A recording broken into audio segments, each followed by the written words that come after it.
Hi folks, John Hecker here again, the pro at Brookley Country Club in Rochester, New York. Today we're going to talk about a term that's used quite a bit in golf. It's the term turn. People will say, hey, you didn't turn enough.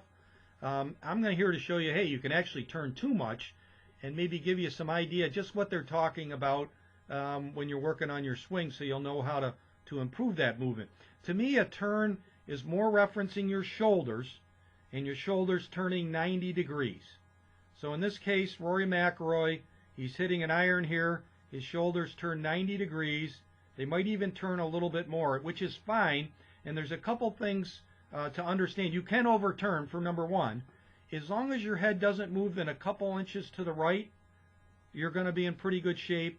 And if your hips only turn about 45 degrees versus your shoulders turning 90 degrees. And some players will turn even less than that. There's a famous golf teacher, Jim McLean, who came up with this idea, the X factor, and it's how a person would coil in their swing. And I found it to be pretty true. And so if you're kind of judging your swing here, we're going to say your shoulders will turn 90 degrees, and I realize you can't quite make this out here, but your hips will turn 45 degrees, and your feet will pretty much stay on the ground. That's a nice coiling motion. Now, as you watch Rory with his driver, you're going to actually see him turn even more than that. And now, number one, he's very flexible.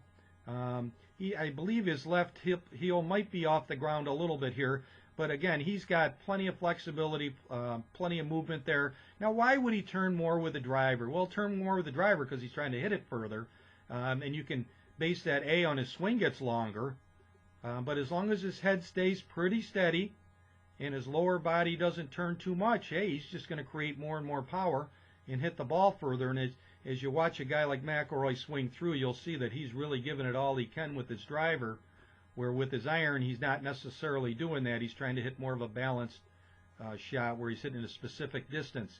So when you don't turn enough, I would say this, you would do it a little bit of the opposite. You got to start to kind of let your lower body go.